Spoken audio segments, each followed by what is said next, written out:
साथियों, आज मैं आपको एक छोटे से गांव की कहानी सुनाना चाहता हूं।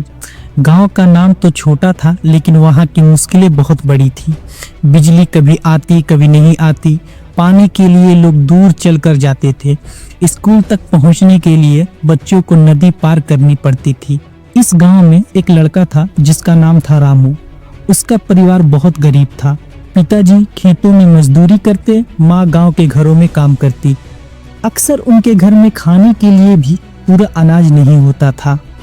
लेकिन रामू के सपने बहुत बड़े थे। वो ऑफिसर बनकर अपने गांव की तकदीर बदलना चाहता था। उसके पास किताबें तो कम थी, लेकिन हिम्मत और जिद बहुत था।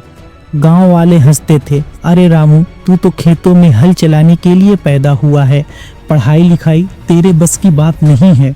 लेकिन रामू ने भी अपने दिल में एक बात बैठा लिया, गरीबी रुकावट है पर हार नहीं। रात को लालटेन की रोशनी में वो पढ़ाई करता। बरसात में जब किताबें भीग जाती तो वो मिट्टी पर उंगली से लिखकर याद करता था। थक कर कभी कभी वो सो जाता था, लेकिन सपनों से कभी हार नहीं मानता। सालों की मेहनत रंग लाई। गांव वाले कहते थे कुछ नहीं होगा, लेकिन माँ रोज कहती थी, बेटा, मेहनत करने वालों की कभी हार नहीं होती। समय बदला। रामू ने अपनी पढ़ाई पूरी की, एग्जाम पास किया और एक बड़ा ऑफिसर बन गया। सबसे पहली बार जब वो अपने गांव वापस आया तो ना कोई महंगी गाड़ी में, ना कोई नए कपड़े में, बल्कि सीधा स्कूल गया। उसने वहां एक नया स्कूल बनवाया, बच्चों के लिए मुफ्त किताबें दिलवाई, गांव में बिजली और पानी का सुविधा भी लाया।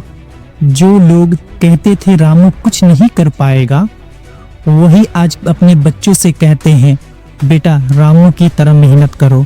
साथियों, इस कहानी से हमें एक बात तो समझ आती है, हालात चाहे जैसा भी हो, गरीबी कितनी भी गहरी हो, लोग हमें कितना भी छोटा क्यों न समझे, अगर दिल में हिम्मत है और सपनों पे विश्वास है तो कोई ताकत हमें रोक नहीं सकती। याद रखिए, अंधेरा चाहे कितना भी गहरा क्यों ना हो, एक छोटा दिया भी पूरे कमरे को रोशन कर सकती है। आइए आज हम सब अपने अंदर उस छोटे दिए को जगाएं। अगर आपको ये वीडियो पसंद आए तो लाइक, कमेंट, शेयर करना ना भूलें और मेरे इस चैनल